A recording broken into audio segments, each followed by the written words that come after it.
Brock here from Rock Hill Farms, and in this video I'm also from On Deck Landscaping. So today I want to show you our 2021 lawn care setup. I did a video like this for last year's setup, but we've made quite a few changes and I thought we were due for an update. We're just now getting towards the end of January, so it's not mowing season yet, but I am starting to plan out what this year is going to look like. I think we're going to take on more clients and try to be more efficient. So I'm looking forward to putting out a lot more content about our landscaping business as we go along. For instance, with our lawn mowers, we have two brand new John Deere stand-on mowers. And I've already made initial reviews of those, but you can't really make a review of a mower until you put it through a full mowing season. So there'll be a lot more content as we get more hours of use on those. So far, my initial impressions is that those will be a huge upgrade from the sit-down zero-turn that I used last year. I've also done a full video just comparing stand-on versus sit-down and why I went with the stand-on mowers. But that's not what today's video is about. Today's video is covering every aspect of our setup and how we do lawn care. Before I really get started on the lawn care trailer, I wanted to mention that we don't just mow yards. We are a landscaping company. So this is the John Deere 2038R compact tractor that we use for any other kind of jobs that a customer might need, like brush hogging or stump removal or tilling a garden or anything like that.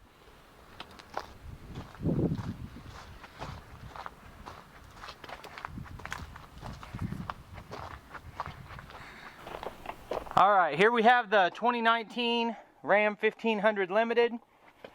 It's got the heavy duty tow package and the air shocks, so I can raise and lower the truck to quickly hook up the trailer.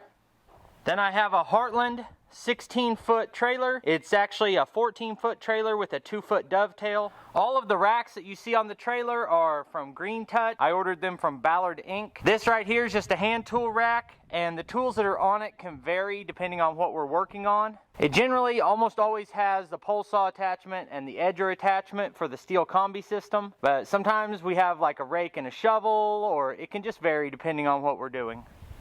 So the next thing you'll see as you head down the trailer is our refueling cans. This is the weed eater mix, and that's the regular gas. We use the Sure cans with the Sure cage.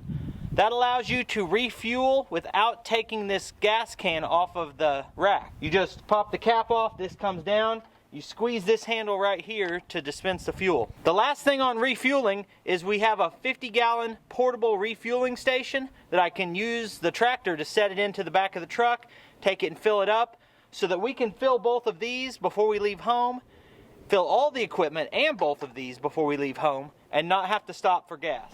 The next thing you'll see as you come down the trailer, of course we got the spare tire here, then we've got two push mowers.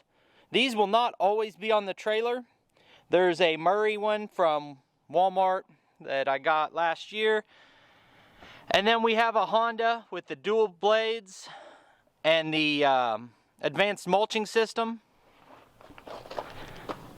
It's got this lever right here that you can switch between mulch, bag, or do partial mulch, which I find to be handy. Out of anything you'll see on our lawn care trailer, the thing that I really feel like still needs improvement is our push mower setup. They're just kind of put into a narrow space where they don't have a lot of room to move, but I don't have a way to fasten them down, which allows them to move and kind of get beat up. One of them is currently missing the cover for the air filter, and the other one is missing the bar you hold up as the safety bar. So letting those ride all last year and bump into each other was something we need to improve this year. If you have suggestions on how to do that, let me know in the comments. I was thinking about just putting some wood blocks that the tires set into, but we'll see how it goes. The next compartment here is a blower. We carry this because sometimes it's more convenient if you just have a small section to grab this handheld blower rather than the big backpack blower. This is a Stihl BG86. Just a handheld blower, does a good job. This is held in kind of a universal Green Touch rack. We have a different universal Green Touch rack on the other side that has the chainsaw. This is the cheaper version that just has a bar that is used to lock it, and I've actually lost the bar and just hold it with this cable. On the other side, you'll see one that has the full locking lid on it. Either one could be used for a chainsaw or a blower. It's just preference. This is a little bit less expensive. That's a little more secure. I almost moved on without mentioning the spool for the weed eater line. This is also from Ballard. It goes on right here. You're able to unwind it, and there's a cutter right there. Pretty convenient. The next thing I'll show you is these Green Touch trimmer racks. It's gonna sound like I'm sponsored by Ballard or Green Touch or something. I'm not. I just think they're great racks. I like that you can get them all keyed the same, so I only need one key to unlock anything on the trailer. Now, I'd seen a lot of reviews of these, but until I bought mine, I still didn't really understand how it works. So I want to make sure I show that here. This is a 3-tool rack. You can put 3 trimmers on here. I only use 2 trimmers. So on the bottom one, I put the mounting hardware on, and I put a hedge trimmer attachment for the combi system on here. So obviously both of these are combi system trimmers. They are KM91R, which is the same as your other 91 model Stihl trimmers. The KM just designates it as combi system. So I've had great results with these. They always start easy, they run good.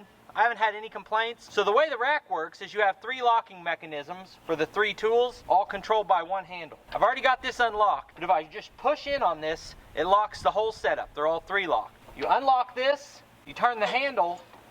Now any of these 3 can be easily removed. You just pull out on it here, and then the other end has this peg right here. So to put it in, you just slide the peg into this hole and then slide it in right here.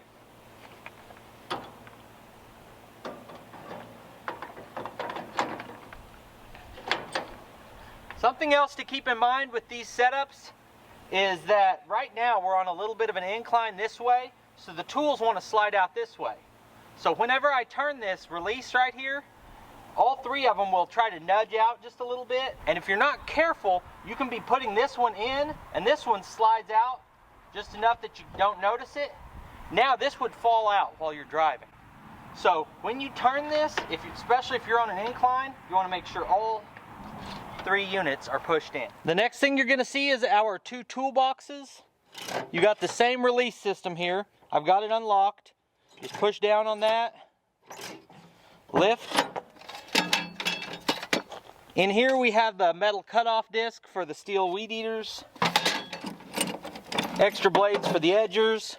I've got a variety of hand tools, crescent wrenches, vice grips, extra heads for the trimmers. I like to load these extra heads and just swap the heads rather than reloading as we go. Here is kind of specialty tools. That's a pin for a mowing trailer that I don't actually carry. This is used to hold that metal cutting blade on. These are spray heads for the weed sprayer. Then I have a cobalt ratchet set. Normally I also have a DeWalt inflation tool in here for airing up tires, but I only have 1 set of pneumatic tires at this point, and I had that inflator out the other day using it on something else. Okay, in here we've got weed killer, we've got our weed eater mix, extra line for the walk behind weed eater, extra line for the regular weed eater. We've got lubricant for the hedge trimmers.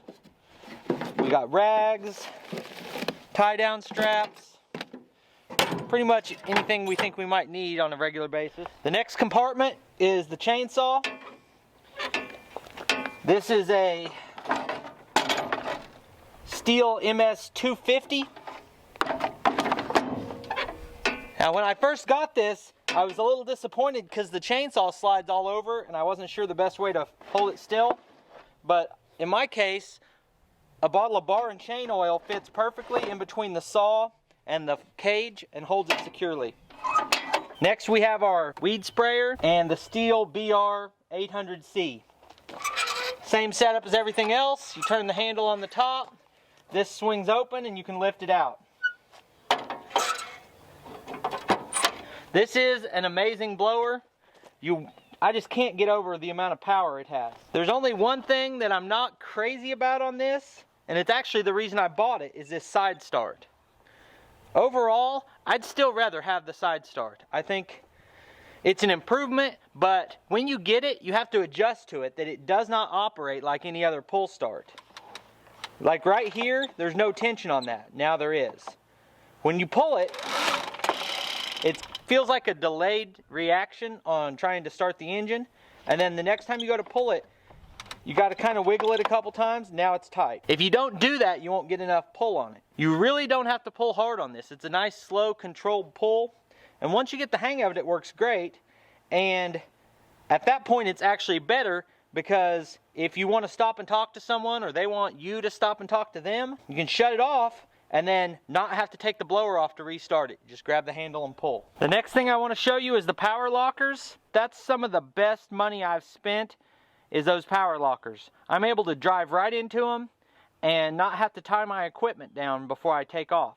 It's so quick and easy. I recommend it to anybody.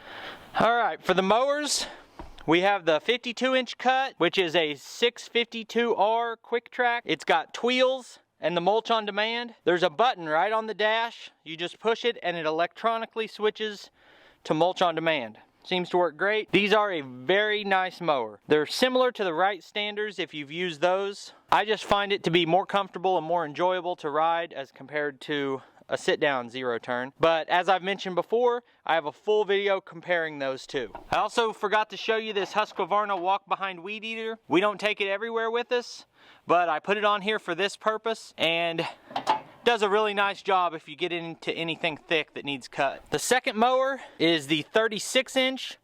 It's a 636M quick track. This one does not have a mulch on demand system. I'll probably add an aftermarket chute blocker like I had on my zero turn. One thing I really like about this one is the adjustment system on the side. When you push this button, you can raise and lower this to any point and it will click in at 1/4-inch increments without moving the pin. So if you're mowing along at 2.5 inches and you need to go over something, you can pull that up.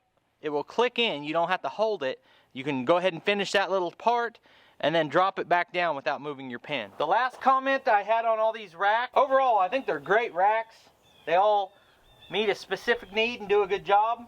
But when I first mounted them, they had a little bit of shimmy in them.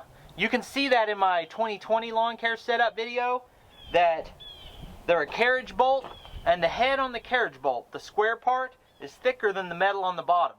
So when you tighten them down, that locks in before it's really locked this down.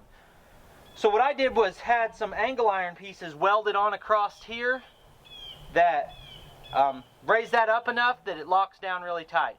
And I've done that to every rack on the trailer. Alright, so let me know in the comments what you like or what you don't like about my mowing setup. If you have any suggestions on something I could improve or do better, I'd like to hear that too. Now, I appreciate you taking the time to watch this video. In a minute, you'll see links to a couple more of our videos come on the screen here, and I'll see you next time.